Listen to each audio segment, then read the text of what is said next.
Hola, bienvenidos y bienvenidas a la Cátedra de Psicología Laboral. En esta microclase, el sujeto que trabaja, de la unidad uno, vamos a estar desarrollando conceptos como el trabajo como actividad subjetivante, la deóntica del hacer y la convivencia en el trabajo. Él es Christophe de Jours, psicoanalista francés, padre y fundador de la psicodinamia. La psicodinamia estudia los procesos intersubjetivos entre los trabajadores en relación al trabajo. ¿Y qué es el trabajo?, se pregunta de Jours. El trabajo, para él, es la actividad coordinada, desplegada por los hombres y mujeres para enfrentar lo que no está dado por la organización prescripta del trabajo. Esto es, que es la actividad coordinada efectiva, desplegado por hombres y mujeres. No lo prescripto. Lo prescripto, para él, es aquello que está prefijado, lo real del trabajo, aquello que hay que hacer. ¿Y qué implica para el sujeto trabajar en lo efectivo? Trabajar implica involucrar los gestos, el conocimiento técnico, el compromiso del cuerpo, compartir tareas con otras personas utilizando la inteligencia, la capacidad de reflexionar, de interpretar y reaccionar ante situaciones, la capacidad de sentir, de pensar y de inventar. Esto es todo lo efectivo, lo que no está dado por la organización prescripta del trabajo. Entonces, ¿todos los sujetos lo hacen de la misma manera? Claro que no. Cada sujeto, justamente como su palabra lo indica, está sujetado a una historia familiar, social, cultural determinada e individual.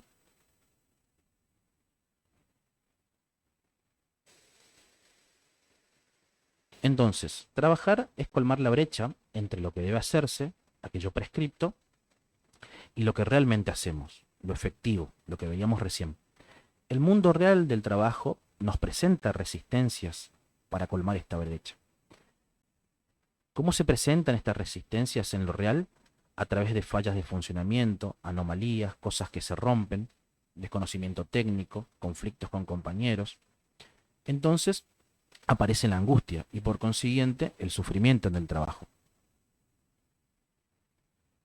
Al trabajar sentimos miedo, mentimos, nos aburrimos, aparecen los sentimientos de humillación, de vergüenza, el sentido de injusticia y la traición a las propias convicciones. Lo que más hace sufrir, nos dice de Jours, es la imposibilidad de toda evolución para aliviar esta angustia. En general, cuando más rígida es la organización del trabajo, cuando mayor es la división del mismo, menor el contenido significativo de las tareas que realizamos y menor es la posibilidad de rediseñar el puesto de trabajo, mayor es el sufrimiento que experimentamos.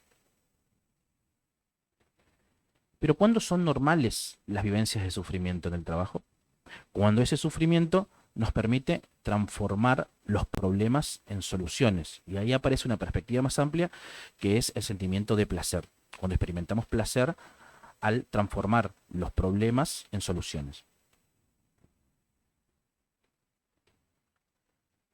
Decimos que trabajar nos conmueve como sujetos, no en el sentido de la palabra conmueve desde lo afectivo, sino desde la noción de lugares. Nos mueve de los lugares de sujetos que traíamos al inicio.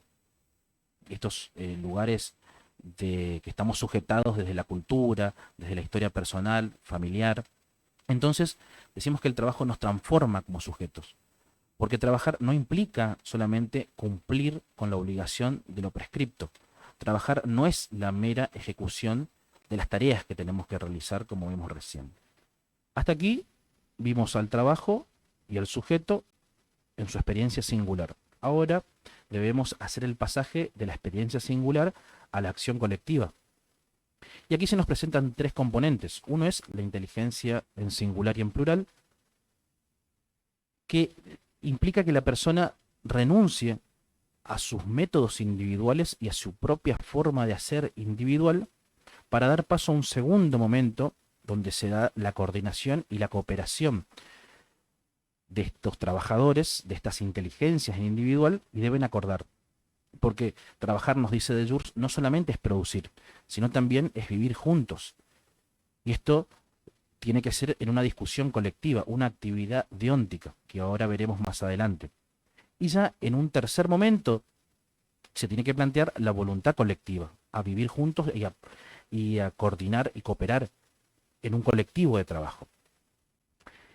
La renuncia a la propia subjetividad, que se da en un primer momento, implica un reconocimiento, una retribución. Esta retribución, que se puede dar en forma de gratitud o de reconocimiento, da sentido al trabajo, otorga sentido a todo lo demás que se vino haciendo. Y es una pieza maestra, porque en esta retribución que se le da al trabajo realizado, la persona experimenta una autorrealización, una ganancia de identidad personal y por consiguiente el sentimiento de placer. Este juicio en la retribución no debe hacerse al ser de la persona, sino al hacer de la misma. Y es importante aclarar aquí que la persona ya venció las resistencias que le oponía lo real del trabajo, ya cooperó y coordinó las inteligencias en grupo, y en este momento es donde se da la actividad subjetivante del trabajo. La persona gana identidad personal, se autorrealiza y experimenta placer por la tarea realizada, con la consiguiente retribución dada por la organización, por un superior o por sus compañeros. Hace un momento nos referíamos brevemente a la actividad deóntica, que debe ser entendida como una actividad a promover como futuros profesionales en los lugares de trabajo. La deóntica del hacer significa trabajar y hacer juntos, comprometerse en la discusión colectiva en el trabajo y ponerle límites a nuestra propia subjetividad. Esto significa la cooperación en el trabajo colectivo. ¿Y a qué nos referimos con esto? A que debemos coordinar nuestras inteligencias y nuestras voluntades. Hay 5 condiciones que propone la deóntica del hacer para que se dé el trabajo colectivo. En un primer momento encontramos a la visibilidad, que significa hacer inteligible la forma de trabajar por parte de los trabajadores, ya sea por medio de la demostración, la ostentación, la retórica. Cada persona debe mostrarle a los demás cómo trabaja, cómo realiza su tarea. En un segundo momento encontramos a la confianza, y se refiere a que la persona debe confiar en sus compañeros para mostrar cómo trabaja, para mostrarle sus trucos, sus estrategias de cómo lleva a cabo la tarea. En un tercer momento encontramos la controversia y la deliberación, que se refiere a consensuar entre todos los trabajadores cómo se va a llevar a cabo la tarea. Esto implica discusiones entre los trabajadores, también requiere que las personas en lo colectivo lleguen a acuerdos, y cuando no lo hacen surge la controversia. Y para eso, para terminar con las discusiones interminables, es necesario el arbitraje, que lo hace una autoridad. El arbitraje es por lo general deseado y esperado por los trabajadores. Y en el último momento encontramos el consentimiento y la disciplina, donde finalmente se llega a un acuerdo de aquello que se va a hacer, cómo se va a hacer, y se espera que los trabajadores acaten con disciplina. Ya vimos las condiciones que tienen que darse en el trabajo colectivo para que surja la actividad deóntica, condiciones que debemos promover. Ahora veamos los componentes de la misma. Encontramos a la deliberación como un primer componente, donde los trabajadores discuten normas, es un acuerdo normativo al que llegan, si persisten y se articulan, dan paso a las reglas de trabajo, y que si estas reglas de trabajo persisten en el tiempo, siempre en un marco de deliberación, dan lugar a las reglas de oficio, a cómo se va a realizar la tarea. Otro componente de la actividad deóntica son las reglas de trabajo y de convivencia, que son normas de saber vivir y trabajar.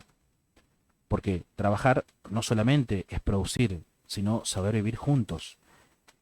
Y se plantea la cuestión del dónde, la cuestión del espacio. ¿Dónde se va a discutir esto?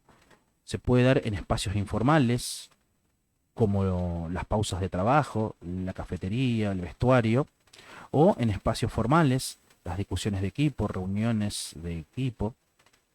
Y en un tercer componente de la actividad deóntica encontramos a la cooperación y la libertad, que implica poder seguir deliberando y convivir. Es la cuestión del cuándo, de qué manera, y tener la voluntad de hacerlo, tener la voluntad de cooperar en conjunto y la libertad de hacerlo, y que no sea solamente una mera obligación. Bien, hasta aquí vimos el concepto de deóntica del hacer y las condiciones que debemos promover para que surja esta actividad deóntica y los componentes de la misma. Ahora bien, Deleuze compara el modelo del management o de la administración con el modelo de la deóntica del hacer. Y nos dice que el management introduce la evaluación individualizada de desempeño con objetivos medibles como la eficiencia, la eficacia y el incremento de la productividad, y al hacerlo también introduce la competencia desmedida en los lugares de trabajo, utilizando muchas veces el miedo y el excesivo control hacia los trabajadores. Esto genera que los mismos compitan continuamente entre sí, no confían en nadie y cada vez se vayan quedando más solos entre sí.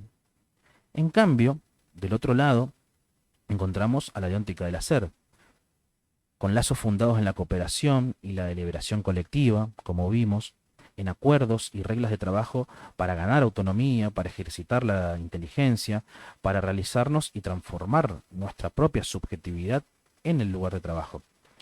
Y que la cooperación puede darse en forma horizontal con nuestros superiores o ya sea en forma vertical con nuestros pares. Y para finalizar, me gustaría terminar con esta frase de Jules en Trabajo Vivo, que nos dice que hablar, escuchar, cooperar y trabajar juntos conlleva siempre un riesgo psíquico, pero no hacerlo también. Y esto puede llevar a patologías, es decir, no comprometerse en la discusión colectiva, en la cooperación y en la deliberación, puede llevar a patologías más graves como puede ser el estrés, el burnout, como ya veremos más adelante. Muchas gracias y hasta la próxima clase.